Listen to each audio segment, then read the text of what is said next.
श्रद्धा से समर्पित करते हैं भगवान मंगल करें और ऐसे ही जीवन में खास की ओर बढ़ते रहे। सभी लोग ताली से स्वागत करें।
बोले वृंदावन बिहारी लाल की जय हो।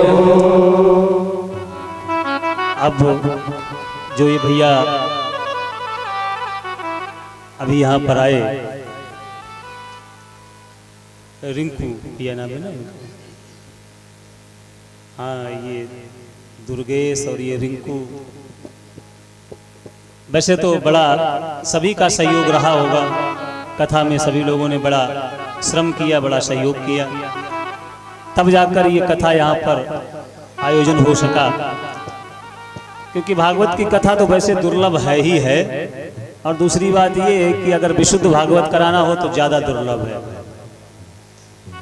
क्योंकि सामान्यतः जैसा मैं पहले भी निवेदन कर चुका हूँ कि भागवत के स्वरूप को कुछ लोगों ने बिगाड़ने का कुत्सित प्रयास कर रखा है। वो सिर्फ गाना बजाना को ही भागवत उन्होंने विषय मान लिया, जबकि भागवत विषय तो बड़ा गूढ़ विषय है।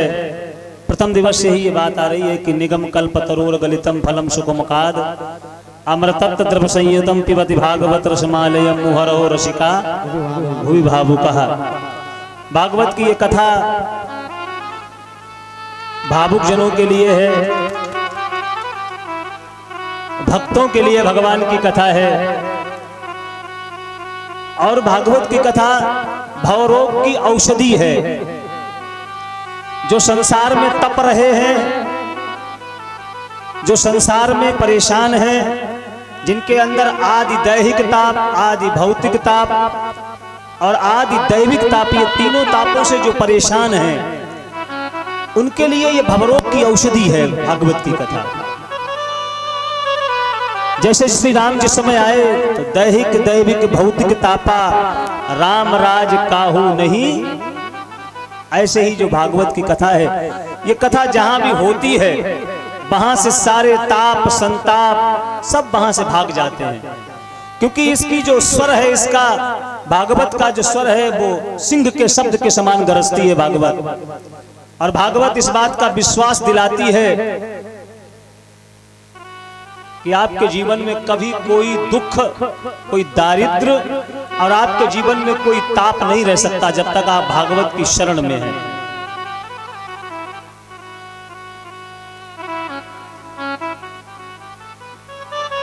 बालकों ने जिस समय उस गिरगिट को देखा, जाकर ये बात भगवान द्वारिकाधीश को बताई। हमने आज तक इतना बड़ा कोई गिरगिट देखा ही नहीं जितना बड़ा हमने आज देखा है। भगवान आए, भगवान जिस समय पहुंचे, जाकर उस कुएं में देखा वो गिरगिट को पड़ा हुआ। भगवान ने जैसे ही अपना चरण स्पर्श कराया, वह गिरगिट तो एकदम दिव्य रूप धारण करके भगवान के समक्ष प्रकट हो गया। भगवान ने कहा, कौन है आप, परिचय दीजिए अपना। वो कहने लगा, महाराज मेरा नाम नृग है, और जब दानियों की बात आती है तो दानियों में मेरा नाम बहुत श्रेष्ठ लिया जाता है, और शायद आपने मेरा नाम जरूर सुना होगा। भगवान ने कहा, तो इतने बड़े दानी थे तो फिर गिरगिट क्यों बनना पड़ा भाई? जो दान करता है वो तो भगवान की शरण चला जाता है, वो तो भगवान का पार्षद बन जाता है। और तुम कह रहे हो अपने मुख से कि हमने इतना दान किया कि महाराज आकाश के तारों को गिनना तो सरल है, कोई धूल के कण को भी गिन सकता है, लेकिन मैंने इतनी गायें दान करी हैं कि उनको गिनना संभव नहीं है। भगवान ने कहा अपने मुख से तुम इतनी बड़ाई भी अपनी कर रहे हो और इसके बाद भी गिरगिट बने पड़े थे, वो हमने आपको मुक्त किया। तो नग कहने लगा प्रभु हमारे जीवन में अहंकार आ गया, और आप कितने ही धर्मात्मा क्यों ना हो, लेकिन ये अहंकार अगर मन में आ गया तो ये आपको उच्च शिखर से भी नीचे गिरा सकता है। गीता में भगवान कहते हैं ना कि ध्यायते विषयान पुंसान संगमतेषु पजायते संजात संजायतो कामा कामाति क्रोधाभिजायते। ये जो विषय है ना, संसार के जितने विषय हैं, और जब इन विषयों को हम लोग भोगते हैं तो हमारे मन में इन्हें और भोगने की कामना उत्पन्न होती। महाराज जी, आप जितना विषय को भोगते हैं तो उन विषयों को भोगने की और चाहत बढ़ती है। एक गाड़ी अगर आपके पास है तो फिर मन कहता है एक गाड़ी और हो। तो ये कभी ऐसी इच्छा हुई कि अब बस हो गया? जिसके पास साइकिल है उसे मोटरसाइकिल की इच्छा है महाराज जी, और जिसके पास मोटरसाइकिल है उसे कार की इच्छा है, और जिसके पास कार भगवान ने दे दी, अब उसे इच्छा ये हो रही है कि अब हमारे पास कार से भी बड़ा कोई वाहन हो, या तो हेलीकॉप्टर ही अपना हो। क्योंकि ये इच्छाएं अनंत हैं, ये इच्छा कभी समाप्त नहीं होती है। ऐसे ही जीवन में हम जो भी करते हैं उस कर्तापन का अभिमान भी अगर जीवन में हमारे आ गया तो भी हमें नीचे गिरना पड़ेगा। और भगवान कह रहे हैं तो तुमसे ऐसा क्या अपराध हो गया जिसकी वजह से तुम्हें ये गिरगिट बनना पड़ा? तो नृग बता रहा है कि महाराज मैंने ब्राह्मणों को बहुत सी गायें दान करी, लेकिन ब्राह्मण भी दो प्रकार के होते हैं। एक वो होता है जो याचक होता है, और एक होता है अयाचक। याचक ब्राह्मण वो है जो आप दान देते हैं उसे वो सहर्ष स्वीकार करता है, आपके घर आकर भगवान की कथाओं को श्रवण कराता है, यज्ञ कराता है, और इसके बाद जो आप उसको दान देते हैं वो स्वीकार करता है। लेकिन अयाचक ब्राह्मण वो है जैसे भगवान परशुराम। ये कौन है? ये अयाचक ब्राह्मण हैं ब्राह्मण ही, लेकिन वो अयाचक है, वो किसी से दान नहीं लेते। राजस्थान इत्यादि में जिनको त्यागी कहा जाता है, क्योंकि मैंने आपसे निवेदन किया राजस्थान जाने का बड़ा अवसर मिलता रहता है कथाओं में, तो जो त्यागी है वो वहां के वो भी ब्राह्मण है, लेकिन वो अयाचक ब्राह्मण है, वो दान लेते नहीं है, ना तो वो किसी कर्मकांड में शामिल होते, कर्मकांड कराते नहीं है, स्वयं अपने द्वारा नहीं कराते हैं, किसी आचार्य को बुलाएंगे उसको दान देते हैं वो, जबकि वो स्वयं ब्राह्मण है। ऐसे ही बिहार इत्यादि में भूमियार होते हैं, ये भी ब्राह्मण है, लेकिन ये सब अयाचक ब्राह्मण है, ये किसी से दान लेते नहीं है। तो नग कहता है कि एक मैं ब्राह्मणों को बहुत मैंने गायें दान करी, लेकिन एक अयाचक ब्राह्मण था, और जो ब्राह्मण अयाचक था उसकी गाय किसी प्रकार से जो हमने गायें दान करी वो दान करने वाली गायों में आकर मिल गई, और मैंने समझा ये मेरी गाय है, क्योंकि मैं नित्य गाय दान करता था, तो मैंने उस ब्राह्मण की गाय को भी दान कर दिया जो उस अयाचक ब्राह्मण की गाय थी। और जब उस ब्राह्मण ने उस गाय को देखा तो उसने कहा ये गाय मेरी है। तो ब्राह्मण ने जाकर बता दिया महाराज जी ये तो कह रही है गाय मेरी है। तो राजा ने कहा ये गाय तुम्हारी होगी, लेकिन दान तो हमने ही करी होगी। उस ब्राह्मण ने कहा मैं दान नहीं लेता हूं, मैं अयाचक हूं, इसलिए ये गाय मेरी है। राजा ने कहा तुम ऐसे कह रहे हो, मैंने तो लाखों गायें दान करी हैं, अरे मैंने ऐसी कोई गाय दान तुमको भी कर दी होगी। उस ब्राह्मण को क्रोध आ गया। ब्राह्मण ने कहा जबकि मैं तुम्हें बता चुका हूं राजन कि मैं अयाचक हूं, मैं दान नहीं लेता हूं, लेकिन तुम्हारी बुद्धि पर ये जो दान करने का अभिमान है वो सवार हो चुका है, और तुम निर्णय करने में सामर्थ्यवान नहीं हो। तुम गिरगिट की तरह रंग बदल रहे हो, कभी कहते हो मेरी है और कभी कहते हो कि मैंने दान करी है। तो जाओ तुम्हारा यही स्वभाव तुम्हारा रूप बन जाए और तुम गिरगिट बन जाओ। हमारा उस ब्राह्मण ने ऐसा श्राप दे दिया कि हमें गिरगिट बनना पड़ा, और इसी वजह से हम गिरगिट बन के पड़े थे। लेकिन जब हमने प्रार्थना करी तो उस ब्राह्मण ने कहा, जाओ भगवान का चरण जब स्पर्श करोगे तुम मुक्त हो जाओगे। आपकी कृपा हो गई प्रभु, मैं मुक्त हो गया। भगवान ने उसे वरदान दिया, कहो क्या मांगना चाहते हो।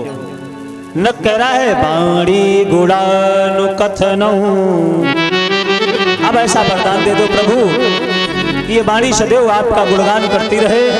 श्रवणौ कथाया हस्तौ च कर्मसु मनसतो पादयोर्नः शिरस्त्वां निवास जगत प्रणामे। ये वाणी सदैव आपकी ही वाणी कथाओं का गुणगान करती रहे, कान सदैव आपकी कथा सुनते रहे, और जो संत जन हैं उनकी सेवा में सदैव ये हाथ लगे रहें और ये दृष्टि सदैव आपका दर्शन करती रहे, ऐसा वरदान दे दो। भगवान ने वरदान दिया। नृग भगवान के धाम चला गया है। इधर भगवान अपने बालकों को सिखाते हैं कि देखो बेटा ये कितना महान राजा था और इसके बाद भी इसने ब्राह्मण का अपमान कर दिया, इसलिए इसको गिरगिट बनना पड़ा। इसलिए भूल कर भी कभी किसी संत का अपमान मत करना, किसी तपस्वी ब्राह्मण का अपमान मत करना। लेकिन भगवान के बालक हैं, क्योंकि भगवान के पास ना रूप की कमी, न धन की कमी, न परिवार की कमी, न बल की कमी। एक दिन की बात, दुर्वासा के सहित बहुत से ऋषि बैठकर तपस्या कर रहे थे। उसी द्वारिका के क्षेत्र में वो तपस्या कर रहे थे और भगवान के बालकों ने उनकी परीक्षा लेने के लिए, परिहास करने के लिए शाम को धोती पहना दी और उसकी पेट पर पोटला बांधकर उसको साथ लेकर जहां दुर्वासा इत्यादि ऋषि बैठे थे उनके सामने पहुंच गए, जाकर प्रणाम किया। संतों ने देखा ये तो द्वारिकाधीश के पुत्र हैं, पौत्र हैं, आशीर्वाद दिया। आओ महाराज जी, हमारे घर में एक नई बहू आई है और आप लोग सब अंतर्यामी, सब जानते हैं, दिव्य दृष्टि आपके पास है, तो जरा देखकर बताओ कि इस बहू के पुत्र होगा या पुत्री। परिहास के लिए। दुर्वासा तो वैसे भी बड़े क्रोधी हैं। जैसे ही आंखों को बंद करके देखा तो क्या देखा, ये तो शाम्ब है। हमारा परीक्षण करने के लिए, हमारा परिहास करने के लिए ये बालक हमारे पास आए। दुर्वासा को क्रोध आ गया। दुर्वासा ने कहा, जाओ तुम्हें लगता है कि तुम द्वारिकाधीश के पुत्र और पौत्र हो तो तुम्हारा कोई कुछ बिगाड़ नहीं सकता। तुम हमारा परीक्षण करने आए, हमारे साथ परिहास करने आए। जाओ, तुम पूछ रहे थे कि इसके क्या होगा, तो जाओ, इसके ना पुत्र होगा ना पुत्री, इसके मूसल प्रकट होगा और उसी मूसल के द्वारा यदुवंश का विनाश हो जाएगा। अब तो घर आए, बड़े भयभीत हो गए हैं। ये बात जाकर जिस समय उग्रसेन को बताई है, जाकर पिताजी को नहीं बताई, भगवान द्वारिकाधीश को यह बात नहीं पता चली, ये बात उग्रसेन को जाकर बताई। उग्रसेन ने जैसे ही उस पोटले को हटाया तो उसमें से मूसल प्रकट हो गया महाराज जी। अब जाकर उस मूसल को घिसा गया है। घिसने के बाद उस मूसल को बहा दिया गया, समुद्र में बहा दिया गया। लेकिन संतों का वचन झूठा नहीं हो सकता है। भगवान कहते भी हैं कि मोर वचन चाहे हो जाए फीका, पर संत वचन जो संत कह देते हैं वो तो पूर्ण होकर रहता है। तो संतों की बात थी। वही जिस मूसल को घिसकर डाला गया वो एरिका नाम की घास बनकर प्रकट हो गया और जो मूसल के नीचे लोहे का वो कण था उसको बहुत घिसा और उसमें जो शेष भाग रह गया वो मछली ने निगल लिया। एक दिन की बात, सारे भगवान के जितने भी पुत्र और पौत्र हैं, जो 56 करोड़ यदुवंशी हैं, वो सब समुद्र के किनारे जिसमें खेलने के लिए गए और खेल खेल में ही आपस में विवाद हो गया। और जब विवाद हुआ तो विवाद में वही जो एरिका नाम की घास है वो उखाड़ कर वो एक दूसरे पर प्रहार करने लगे महाराज। और जिस समय उस घास का प्रहार करने लगे तो वो घास तलवार का काम करने लगी और युद्ध होने लगा। और इतना विशाल युद्ध हुआ, इतना विकराल युद्ध हुआ कि उस युद्ध में सारे यदुवंशी मारे गए। भागवत जी में लिखा है सतो पंचाव शेष, सिर्फ 10-5 बचे हैं, बाकी सारे जितने भी यदुवंशी थे सब समाप्त हो गए। जिस समय ये बात भगवान को पता चली, बलराम भैया प्रभास क्षेत्र में जाकर स्वयं शेषनाग बनकर जा रहे हैं और भगवान को पता चली तो भगवान भी किसी को निमित्त बनाने जा रहे हैं। जिस मछली ने उस लोहे की कील को निगल लिया था, एक मछुआरे ने उस मछली को पकड़ा और उसके पेट से उस कील को निकाला, उसे बाण पर सजा लिया है, उसी को बाण पर धारण करके। और एक दिन भगवान बैठे हुए हैं वृक्ष के नीचे और भगवान का जो चरण है उसमें पद्म है भगवान के चरण में, क्योंकि भगवान की मूरत कितनी मोहनी है, तो बहुत सुंदर है। भगवान का जो मुख है वो भी कमल के समान, भगवान के जो चरण वो भी कमल के समान, भगवान का सारा अंग कमल के समान है, क्योंकि कमल भगवान के द्वारा प्रकट है और सबसे पहले भगवान से प्रकट है। इसलिए जब भी भगवान की उपमा देनी होती है तो हम सिर्फ कमल से ही भगवान की उपमा देते हैं। तो इससे सुंदर भगवान का कुछ क्या हो सकता है। भगवान साक्षात कमल रूप हैं और भगवान तो बड़े सुंदर हैं। कोई संत गाते हैं बड़े सुंदर भाव से कि छीन लिया मेरा और भोला सामन, राधा रमण प्यारो राधा रमण, छीन लिया मेरा भोला सामन, छीन लिया भोला सामन, राधा रमण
प्यारो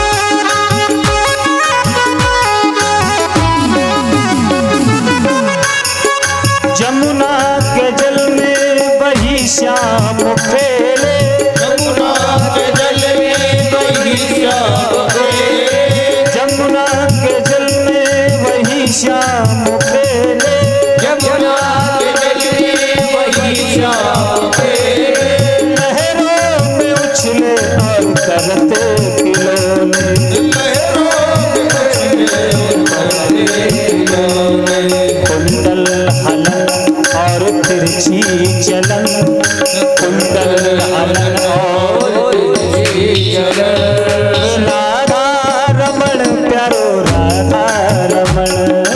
राधा छीन लिया मेरा भोला समन, छीन लिया मेरा भोला समन। राधा रमण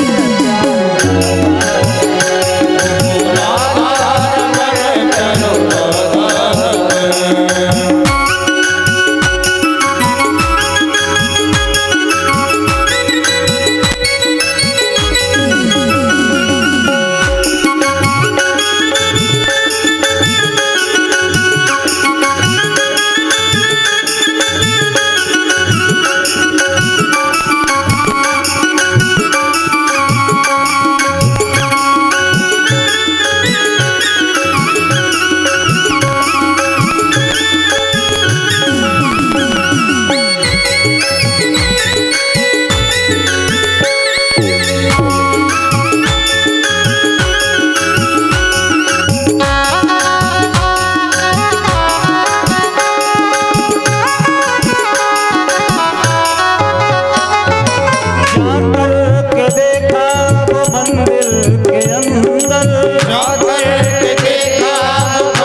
श्याम सुंदर, घट घट के अंदर वही श्याम सुंदर, घट घट के अंदर वही श्याम सुंदर, घट घट के अंदर वही श्याम सुंदर।